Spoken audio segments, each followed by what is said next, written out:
Welcome to The Conversation. I'm Dasha Burns, White House Bureau Chief for Politico, and this is the first episode of our second season. We had a very different show planned this week, but after news of Charlie Kirk's death, we decided to pivot. Charlie Kirk was shot and killed while speaking at an event at Utah Valley University on Wednesday. Kirk founded Turning Point USA when he was 18 years old and turned it into one of the most influential conservative grassroots organizations in the country. He was 31 years old, and he was a larger-than-life figure in Republican politics. He was controversial, he was provocative, and a lot of my work has covered the impact and influence of a cultural shift in American politics that in many ways he helped lead. I interviewed Charlie multiple times, and our exchanges were sometimes intense. I pressed him, he pushed back, but in the end, he was always cordial, always willing to engage. This is obviously devastating and heartbreaking for Charlie's family and friends, and my thoughts are with them. And a lot of the conversation right now is about political violence, something that really hits home for me. I was in Butler, Pennsylvania, and witnessed the assassination attempt on President Trump. I saw what political violence can do to really just about everyone it touches. And I was born in Ukraine, not long after the breakup of the Soviet Union. And the idea of coming to America came with a sense of security, that this is a country where we resolve our differences with free expression, not violence. But these feel like increasingly dangerous times.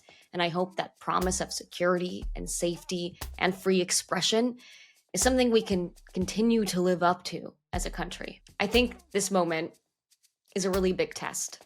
How we grapple with it, how we come out of it is going to say a lot about who we are as a country. And so today I'm joined by John Harris, our editor-in-chief here at Politico. And I wanted to talk to John because I frankly couldn't think of anyone better to help contextualize this political moment and where it leaves us. So here's my conversation with John Harris. John, thank you so much for joining the conversation this week. I can think of few people better to sit with and reflect on this moment in our nation's history right now. Thank you, Dasha. Let's start right there. I mean, we are right now less than 24 hours out from the shooting that killed Charlie Kirk. What have you experienced in the last 24 hours as a journalist and as someone who has seen so much in our political history here? Well, we are journalists, but we're also people. And we're also citizens. And I think in the Politico newsroom and in my other conversations, both at work and away from work, I think the first reaction is just a human reaction of utter shock. Particularly as many people watched the graphic video online. It's horrifying. And then we also respond as citizens with great worry about our country. Violence often begets violence. I think that's often the challenge for us as reporters, right? Because we are working to cover the story at the same time as we are experiencing it, especially when it's something like this that has such ripple effects across the nation. And I do think how we grapple with this as a country is going to say so much about who we are in 2025. What have you been watching in terms of the reaction so far, both from lawmakers, folks who knew Charlie, and also just the broader political conversation that we did see turn pretty heated and pretty dark pretty quickly? As far as the immediate reaction, we are in a phase of our national life, and we're not in the early stages of it. We're well advanced in it. Where almost every news event very quickly does become politicized, and people view events as kind of weapons or shields in a nonstop political argument. It's a cultural and ideological argument, not just a political argument in the classic sense of Republicans and Democrats arguing. The country's deeply, deeply divided, and so the reaction to a horrific event like this itself is going to be immediately divided and divisive. We have this instinct, I think, after these events to say, like, oh, well, maybe this will be something that breaks the cycle. But I have to say, the evidence overwhelmingly for many years now is That's not the case. The natural currents that leave us a very ideologically divided and very culturally divided country almost immediately assert themselves. And anyway, I think it just reflects the fact that we're in a particular moment historically and have been for really the last couple decades or more. We shouldn't romanticize the past. The Clinton years, now 30 years ago, those were enormously divisive. Those were marked by extreme violence. Recall Oklahoma City, hundreds of people killed in an act of political fanaticism and murder, dozens of those people, young children. But that in turn did prompt kind of almost immediately political argument. Unfortunately, these spasms of violence, they're not new, and our history is, as a country, is marked by them.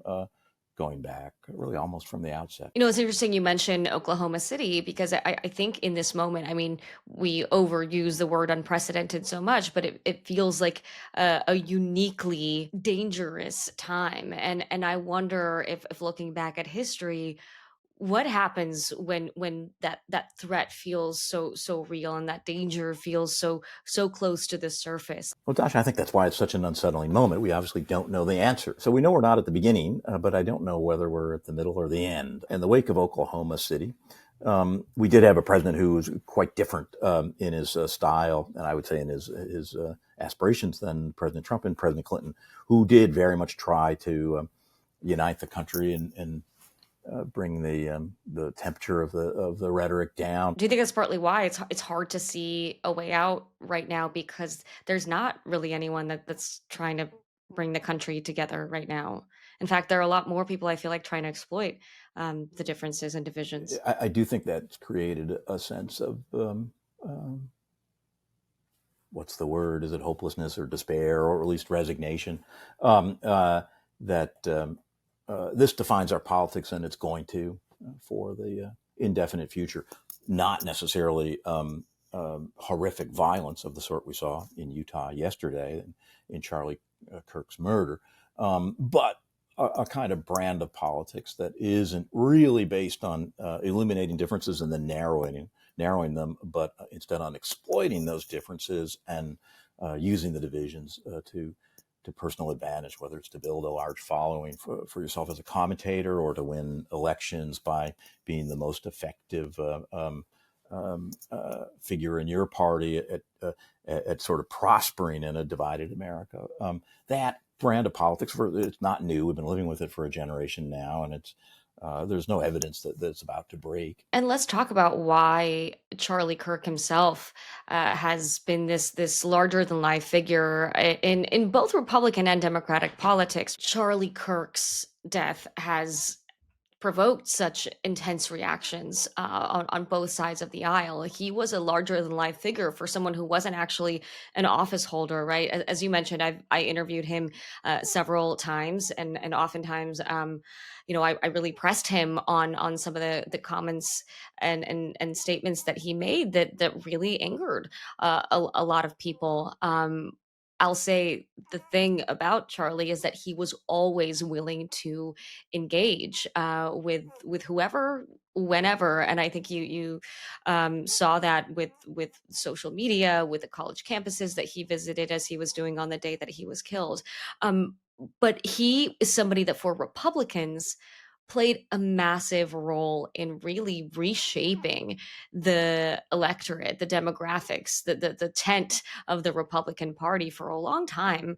It was sort of taken for granted that the youth vote was going to go to Democrats. Like Republicans almost like gave up trying to get younger voters on their side. Charlie completely changed that. He supercharged a youth movement for conservatives, particularly among young men. You know this better than I do, Dasha. It seems to me that he was an especially vivid example, and he was an especially skilled example of somebody that was able to take innovations in media, the proliferation of social media, the way that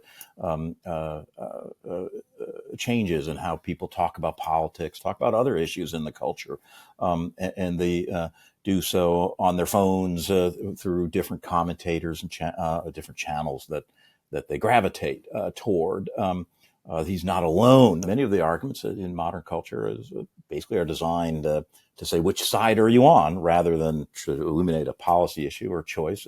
Which side are you on? That's the question that's been at the heart of American politics for a good long time now, even before President Trump. And I think President Trump is especially skilled at framing that question and prospering by getting the answer that he wants of which side are you on. But I think that's that's the heart of it. And I think that's what makes this so difficult, especially as journalists, because look, frankly, anything anyone says right now about Charlie, given he was a controversial and provocative figure, kind of gets jumped on right now. I think it's a very dicey moment because he was somebody that uh, provoked a lot of people, right? And so it's challenging in this moment to see some of the responses.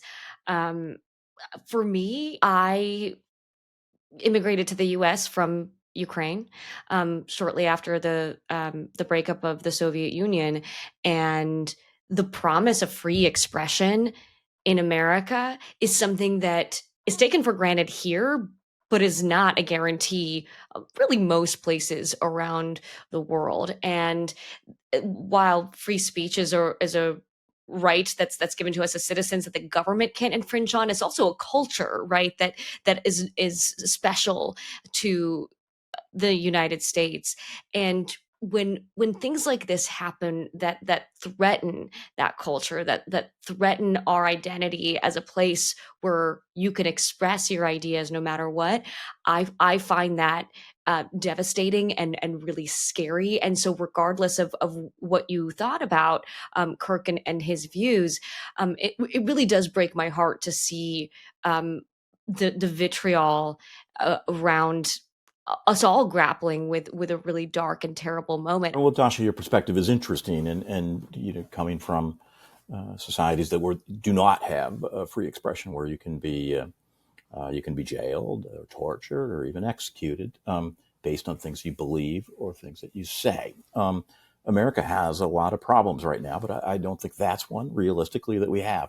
We have free expression, and that's going to continue. I think we have to have not just free expression, but responsible expression. That I think does responsible expression, as I see it, does take to account that the people who disagree might not do so for sinister motives. They might have authentically different beliefs, or you can really have a powerful disdain for somebody's argument. Doesn't mean you have to have disdain and disrespect for them as characters. That may seem naive, but I do think probably really at the end of the day, most people believe it. One thing that's shocking and that's highlighted by violence of the sort that almost took President Trump's life, as there were two different assassination attempts on him, or did take the life of the Minnesota House Speaker in Minneapolis. It does put this in human dimensions. I think one feature of our free expression now is that it does tend to be dehumanizing. If you feel that you're yelling at or insulting or spewing at a caricature, it's you might as well be doing so to the wall. And when you can say, well, beyond politics, beyond the debate, there's an actual human being, somebody who has a spouse, has children, has a right to live, and is murdered. It's a reminder that we're not arguing with cartoon characters, we're arguing with fellow citizens. And to me, that seems very often lost in our debate today. It's very often lost, and I think unfortunately the internet, shocker, makes that loss even more significant.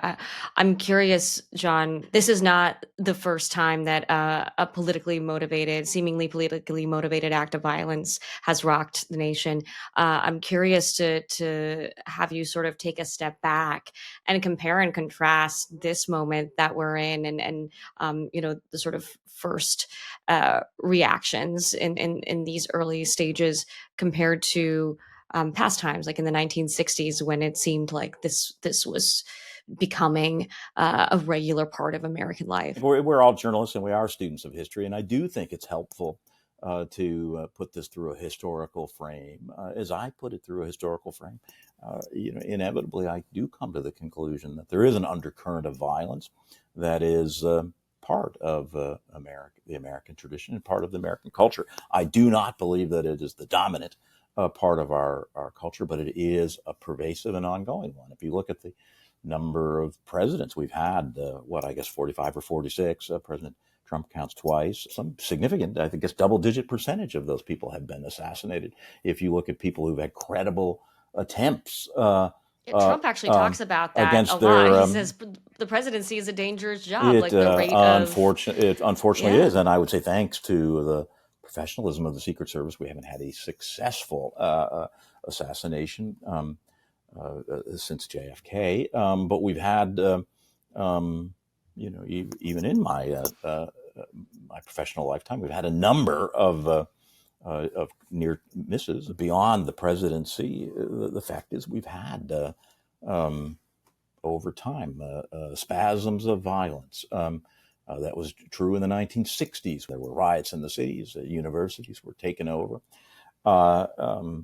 In the 1930s, it was true. And of course, the most violent conflict at the heart of American history was the actual Civil War. When people say, well, we're in a new Civil War, I am always rather guarded in that. For the most part, our differences, as acute as they are and as infected as they are, they don't involve the resort to violence. Sometimes they do, and this is one of those instances. But I do wonder whether we're in something like a civil war, in that we've got fellow citizens who look at each other with total mystification. Maybe sort of almost a cold civil war, right? Where it's not always resulting in actual violence, but it's certainly threat and of distrust. Yeah, and I mean, the word I keep returning to is contempt. Contempt is the opposite of respect, and I do think that's what marks a lot of our political discourse. And I would say it's not far removed from a world that Charlie Kirk would have known well. Because of changes in media, we do gravitate to different communities, whether it's online or our choice of which news outlets to follow. And I think it takes some effort for any of us to go beyond sort of the natural human instinct of which side are you on, to say, I wonder how it looks to somebody different than me, or who has different views. Why do they have it? At least that's what I try to do. I think we all try to do as journalists, have the discipline of curiosity. Why does somebody think what they think? What is their experience? Well, I do think that online culture is the major difference between what's happening right now and those past examples that you brought up from history. And it makes me wonder, John, do you think that makes it more difficult for us to find a way through and out? It plainly does. I would say there's really powerful incentives in the culture, in the economy of the political and media culture. There's enormous rewards for inflammatory rhetoric, for contemptuous argument. The things that get rewarded, you get more of, Yeah. and that's part of it. But I do feel beneath that people do wish for something more. To me, often it feels like the metaphor of like there's like a sugar high that you get out of antagonism and out of provocation and out of contempt, right? It's like you reach for the candy drawer, it's right there, it's so easy, and you might know that you need some veggies and some meat and potatoes, but like, oh boy, the sugar high is quick and it's fast and it's easy, but eventually you're gonna crash, right? And you do need some nutrition and something to sustain yourself. And so, I hope that there's a reach for uh, the veggie drawer in the in the fridge at some point here. I think I it mean, is a more satisfying way to live long term. And, one place to start would be to remember what politics is about. It's not simply about sort of defining the question of what side are you on. It's ultimately supposed to be about solving substantive problems. Politicians get rewarded by the problems they solve. In the case of Charlie Kirk, who, as you say, was a charismatic figure and enormously successful at taking advantage of these changes in media to build a following for himself and his ideas. The question I have is to what extent we really have a movement. There's no question President Trump represents a personal movement, and Charlie Kirk was one of the big lieutenants in building that very powerful personal movement. He was effective at reaching new audiences. He said young people and young men. To me, the definition of a movement in historical terms is that it can outlast the individual. And so far, we haven't for sure seen that. There's no question that President Trump is inspiring many people. But what we don't know is whether that next generation of people can actually win elections. What happens in the post-Trump era? The big gap right now, to me, on across the political spectrum, is there is no uniter in chief. That's just not the role President Trump plays. I mean, you heard his Oval Office address in the wake of Charlie's death, talking about radical left violence. There wasn't an acknowledgement of the bipartisan problem of political violence, and he doesn't play the role of bringing people together. That's just never been his way, right? And there isn't a voice on the Democratic side right now either that's able to do that. And we saw the fight in Congress again just hours after Charlie was shot. So to me, what's really remarkable is there just doesn't seem to be anyone who can fill that gap right now. Among recent presidents, there's been people who would have aspired to that. They would say, well, yes, that's what I want to do. Barack Obama was one. He was stretching way back. I think that was what Bill Clinton's aspiration. And I would say, although he did govern in rather partisan ways, he'd say he had no choice. But that probably would have described President Biden's aspiration. I want to be the uniter. I want to be somebody that can turn the temperature. And it doesn't seem like right now anyone's really trying. I think it's notable that there's some structural factors that make that not very possible or very likely in our politics right now. So then what do we do, John? Solve this for us. No, but seriously, I mean, if we are in a moment where we're so polarized, where the internet has made it easy to dehumanize people, where political violence seems to be sort of sitting just under the surface, and there's not really an effective movement to try to bring people together. No one even seems really interested in that. Like, what is the way out of this? Or are we just like white knuckling our way until something changes?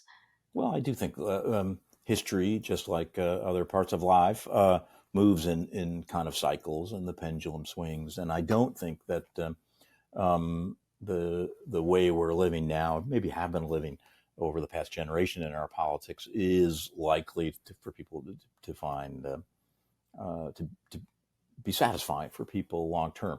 And that hunger we described, and we note the paradox. People say they want something but don't seem to get it.